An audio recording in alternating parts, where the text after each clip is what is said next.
নমস্কাৰ। ৰূপহী অসমৰ ব্যক্তিত্বৰ জিলিঙনি অনুষ্ঠানলৈ মই মণিকা আৰ্যবৈশ্যই লৈ আহিছোঁ অসমৰ প্ৰথমগৰাকী জ্ঞানপীঠ বঁটা বিজয়ী সাহিত্যিক ডক্টৰ বীৰেন্দ্ৰ কুমাৰ ভট্টাচাৰ্যৰ জীৱনচৰ্যা। সাহিত্যিকগৰাকীৰ বিষয়ে লিখিছে তেজপুৰৰ লোকপ্ৰিয় গোপীনাথ বৰদলৈৰ কন্যা মহাবিদ্যালয়ৰ অধ্যক্ষ ডক্টৰ তপন কুমাৰ কলিতা। অসমীয়া ভাষা সাহিত্যৰ পথাৰত যিসকল ব্যক্তিয়ে নিজৰ খ্যাতি ৰাখিব পাৰিছে সেইসকলৰ ভিতৰত বীৰেন্দ্ৰ কুমাৰ ভট্টাচাৰ্য অন্যতম। 1924 চনৰ 14 অক্টোবৰ তাৰিখে শিৱসাগৰ জিলাৰ চফৰাই চাহ বাগিচাত ডক্টৰ বীৰেন্দ্ৰ কুমাৰ ভট্টাচাৰ্যই জন্মগ্ৰহণ কৰিছিল। পিতৃ শশধৰ ভট্টাচাৰ্য আৰু মাতৃৰ নাম আছিল আইদেউ ভট্টাচাৰ্য। শশধৰ ভট্টাচাৰ্যই চাহ বাগিচাত চাকৰি কৰিছিল যদিও বাগানৰ চাহাবৰ লগত মনোমালিন্য হোৱাত চাকৰি ত্যাগ কৰে। বীৰেন্দ্ৰ কুমাৰ ভট্টাচাৰ্যই চফৰাইত প্ৰাথমিক শিক্ষা লাভ কৰি কাকজান এম.ই. স্কুলত নামভৰ্তি কৰে। তাৰ পৰাই বৃত্তি লাভ কৰি যোৰহাট চৰকাৰী হাইস্কুলত নাম লগায় আৰু উক্ত হাইস্কুলৰ পৰাই 4টা বিষয়ত লেটাৰসহ অসমীয়া বিষয়ত সৰ্বোচ্চ নম্বৰ লাভ কৰি প্ৰৱেশিকা পৰীক্ষা পাছ কৰে। উচ্চ শিক্ষাৰ বাবে গুৱাহাটীলৈ আহি কটন কলেজত বিজ্ঞান শাখাত নামভৰ্তি কৰে আৰু ISc আৰু BSc পৰীক্ষাত উত্তীৰ্ণ হৈ সাংবাদিক বিষয়ত উচ্চ শিক্ষা লাভৰ উদ্দেশ্যে কলিকতালৈ যায়। কিন্তু কলিকতা বিশ্ববিদ্যালয়ত সাংবাদিকতা বিষয় নথকাৰ বাবে আইন অধ্যয়ন কৰাৰ উদ্দেশ্যে নামভৰ্তি কৰে। পৰৱৰ্তী সময়ত গুৱাহাটী বিশ্ববিদ্যালয়ৰ পৰা প্ৰাইভেটকৈ পৰীক্ষা দি অসমীয়া বিষয়ত MA ডিগ্ৰী লাভ কৰে আৰু গুৱাহাটী বিশ্ববিদ্যালয়ৰ পৰা PhD ডিগ্ৰী লাভ কৰে। এক উজ্জ্বল আৰু সম্ভ্ৰান্ত পৰিয়ালত জন্মগ্ৰহণ কৰি বীৰেন্দ্ৰ কুমাৰ ভট্টাচাৰ্যই বংশগতভাৱে ঘৰৰ পৰাই শৈক্ষিক পৰিৱেশ লাভ কৰিছিল। তেওঁৰ পূৰ্বপুৰুষ লক্ষীধৰ শৰ্মাই সেই সময়তে কলিকতাৰ পৰা সংস্কৃতত MA পাছ কৰিছিল আৰু এইগৰাকী ব্যক্তিৰ সভাপতিত্বতে অসমৰ প্ৰথমখন কংগ্ৰেছ কমিটি গঠন হৈছিল। বীৰেন্দ্ৰ কুমাৰ ভট্টাচাৰ্যৰ বৰদেউতাক কৃষ্ণকান্ত ভট্টাচাৰ্য আছাম বিলাসিনী কাকতৰ সম্পাদক আৰু প্ৰকাশক আছিল।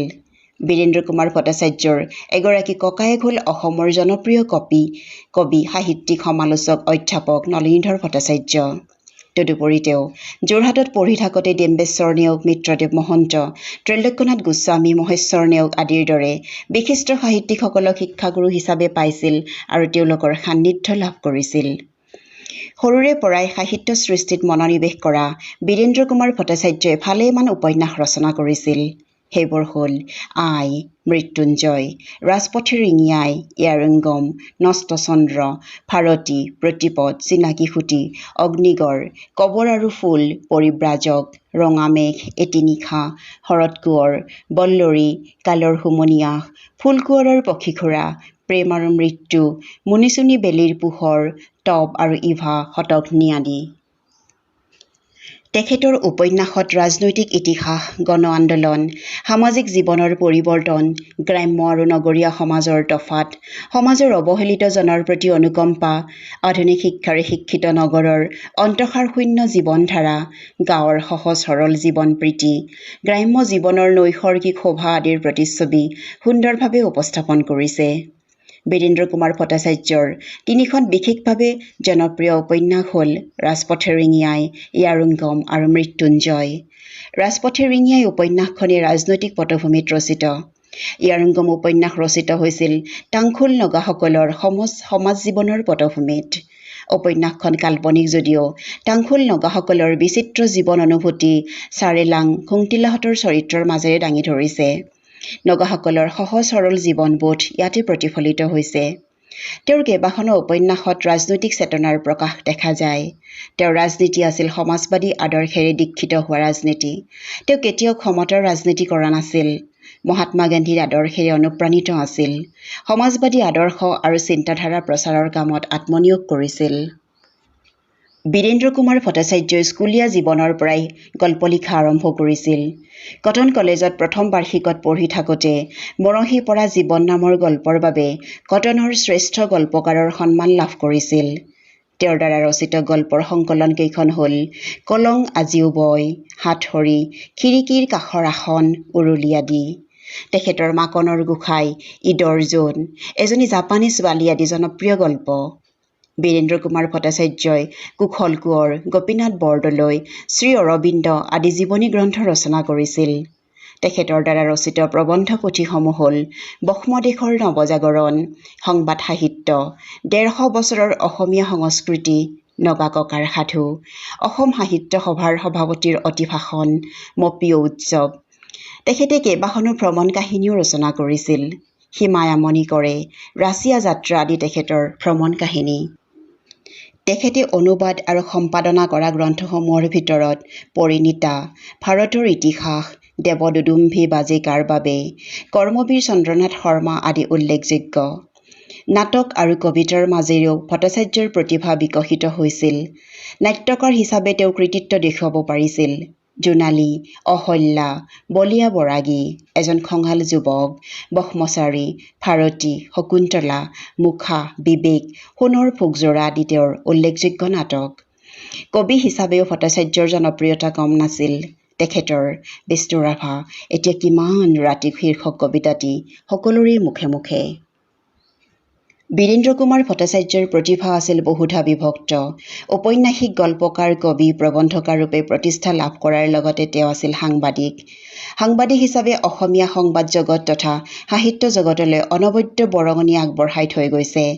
দেৱকান্ত বৰুৱাৰ সম্পাদিত দৈনিক অসমীয়াত সাংবাদিক হিচাপে যোগ দি সাংবাদিকতাৰ জীৱন আৰম্ভ কৰে। অৱশ্যে কলিকতাত পঢ়ি থাকোঁতে এডভান্স নামৰ কাকতত কিছুদিন চাকৰি কৰিছিল। সেই সময়ত এডভান্স কাকতখন খুব জনপ্ৰিয় আছিল। তেওঁ বাঁহী আলোচনীৰ সহকাৰী সম্পাদক আছিল। বীৰেন্দ্ৰ কুমাৰ ভট্টাচাৰ্যই তেওঁৰ নগা বন্ধু ৰিচাং কেইচাঙৰ অনুৰোধত প্ৰায় ১.৫ বছৰৰ অধিক কাল নগা ৰাজ্যৰ উখৰুলত চৰকাৰী হাইস্কুলত শিক্ষকতা কৰিছিল। কিন্তু তাৰ পৰা গুৱাহাটীলৈ গুচি আহি ৰামধেনু সম্পাদনা কৰিবলৈ লয় আৰু একেধাৰে ৰামধেনুত তেওঁ সম্পাদনা কৰিছিল। বীৰেন্দ্ৰ কুমাৰ ভট্টাচাৰ্যৰ সম্পাদনাত ৰামধেনুই বিশেষ মৰ্যাদা লাভ কৰিছিল আৰু পৰৱৰ্তী সময়ত অসমীয়া সাহিত্যৰ এই সময়ছোৱাক ৰামধেনু যুগ হিচাপে অভিহিত কৰিছিল। ৰামধেনুই সৃষ্টি কৰিছিল নতুন নতুন সাহিত্যিকৰ। অশেষ কষ্ট কৰি ভট্টাচাৰ্যই ৰামধেনুক নতুন মাত্ৰা দিছিল, যাৰ ফলত ৰামধেনুক কেন্দ্ৰ কৰি নতুন নতুন সাহিত্যৰ আৰু সাহিত্যিকৰ উত্তৰণ ঘটিছিল। লগতে অসমীয়া সাহিত্যৰ মৰ্যাদা বৃদ্ধি হৈছিল। ফলত অৰুণোদয়, জোনাকীৰ দৰে ৰামধেনুই এটি গৌৰৱময় যুগৰ সৃষ্টি কৰিব পাৰিছিল। হেম বৰুৱা, সৈয়দ আব্দুল মালিক, নলিনীধৰ ভট্টাচাৰ্য, কেশৱ মহন্ত, ৰাম গগৈ, হীৰেন ভট্টাচাৰ্য, নৱকান্ত বৰুৱা, অজিত বৰুৱা, মহেন্দ্ৰ বৰা, হৰি বৰকাকতি, হোমেন বৰগোহাঁই, নীলমণি ফুকন, বীৰেশ্বৰ বৰুৱা, নিৰ্মলপ্ৰভা বৰদলৈ, যোগেশ দাস, চন্দ্ৰপ্ৰসাদ শইকীয়া, ভৱেন্দ্ৰনাথ শইকীয়া, সৌৰভ কুমাৰ চলিহা, লক্ষীনন্দন বৰা, স্নেহদেৱী, নিৰুপমা বৰগোহাঁই আদি অসমীয়া সাহিত্যৰ বিশিষ্ট উজ্জ্বল নক্ষত্ৰসমূহ ৰামধেনুৰ যোগেদি প্ৰতিষ্ঠা লাভ কৰিছিল। ৰামধেনুৰ পিছত তেওঁ নৱযুগ নামৰ সাপ্তাহিক আলোচনীও সম্পাদনা কৰিছিল। তেওঁ সকলো শ্ৰেণীৰ পঢ়ুৱৈৰ উপযোগীকৈ জীৱনৰ নতুন দিশ বিকশিত হ'ব পৰাকৈ কিছুমান নতুন নতুন শিতান খোলাৰ লগতে সাহিত্য, কলা সংস্কৃতি, ৰাজনীতি, চিনেমা, খেলা-ধূলাৰ শিতান অন্তৰ্ভুক্ত কৰি আলোচনীখনক অনন্য মাত্ৰা প্ৰদান কৰিছিল। এই আলোচনীখন ভট্টাচাৰ্যই ৪ বছৰ সম্পাদনা কৰিছিল। পৰৱৰ্তী সময়ত তেওঁ কিছুদিন প্ৰকাশ আলোচনীৰ মুখ্য সম্পাদকৰ দায়িত্ব বহন কৰিছিল। তেওঁ মুম্বাইৰ পৰা প্ৰকাশিত ইকনমিক এণ্ড পলিটিকেল উইকলি বাৰ্তালোচনীৰ গুৱাহাটীৰ সংবাদদাতা হিচাপে কাম কৰিছিল। শিক্ষক হিচাপে ভট্টাচাৰ্যই নিজৰ দক্ষতা প্ৰকাশ কৰিব পাৰিছিল। নাগালেণ্ডৰ উখৰুলত ১.৫ বছৰ শিক্ষকতাৰ উপৰিও গুৱাহাটী বিশ্ববিদ্যালয়ত সাংবাদিক বিভাগত অধ্যাপনা কৰিছিল। পৰৱৰ্তী সময়ত হাৰিয়ানা বিশ্ববিদ্যালয়ত ৰাম মনোহৰ লোহিয়া আসনত অধ্যাপক হিচাপে অধিষ্ঠিত হৈছিল। জব্বলপুৰ বিশ্ববিদ্যালয়ে তেওঁক সন্মানীয় ডি.লিট উপাধিৰে বিভূষিত কৰিছিল। বীৰেন্দ্ৰ কুমাৰ ভট্টাচাৰ্য জ্ঞানপীঠ বঁটা লাভ কৰা প্ৰথম অসমীয়া। তেওঁৰ মৃত্যুঞ্জয় উপন্যাসৰ বাবে ভাৰতৰ সৰ্বশ্ৰেষ্ঠ সাহিত্য সন্মান জ্ঞানপীঠ বঁটা লাভ কৰিছিল। তেওঁৰ ইয়াৰুঙ্গম উপন্যাসৰ বাবে ভাৰতৰ সাহিত্য একাডেমী বঁটা লাভ কৰিছিল। ডক্টৰ বিধান চন্দ্ৰ ৰায় ৰাষ্ট্ৰীয় বঁটাও লাভ কৰিছিল। তেওঁ সৰ্বভাৰতীয় বহুতো উচ্চ স্তৰৰ কমিটিৰ বিভিন্ন পদ লাভ কৰিছিল। নিজৰ প্ৰতিভাৰ বলত তেওঁ ভাৰতীয় সাহিত্য একাডেমীৰ সৰ্বোচ্চ সভাপতি পদত অধিষ্ঠিত হোৱাৰ উপৰিও জ্ঞানপীঠ বঁটাৰ নিৰ্বাচক মণ্ডলীৰ সদস্য, ভাৰত চৰকাৰৰ প্ৰকাশন বিভাগৰ উপদেষ্টা, নেশ্যনেল বুক ট্ৰাষ্টৰ সদস্য, ইণ্ডিয়ান কাউন্সিল ফৰ কালচাৰেল ৰিলেশ্যনৰ গভৰ্ণিং বডিৰ সদস্য, প্ৰেছ কাউন্সিলৰ সদস্য আদি বিভিন্ন সন্মানীয় পদত অলংকৃত কৰি সৰ্বভাৰতীয় স্তৰত অসমক গৌৰৱান্বিত কৰিছিল। ভট্টাচাৰ্য অসম সাহিত্য সভাৰ বঙাইগাঁৱত অনুষ্ঠিত হোৱা সাহিত্য সভাৰ সোণালী জয়ন্তী অধিৱেশনৰ সভাপতি আসন অলংকৃত কৰিছিল। অতি সহজ সৰল মনৰ বহুমুখী প্ৰতিভাৰ অধিকাৰী এইগৰাকী অসমৰ ব্যক্তিয়ে গোটেই জীৱন সাহিত্য সাধনাকে কৰি গৈছিল। আধুনিক অসমীয়া সাহিত্যৰ প্ৰতিটো দিশকে সমৃদ্ধিশালী কৰা এইগৰাকী মহান সাহিত্যিকৰ 1997 চনৰ 6 আগষ্ট তাৰিখে ইহলীলা সম্বৰণ কৰে।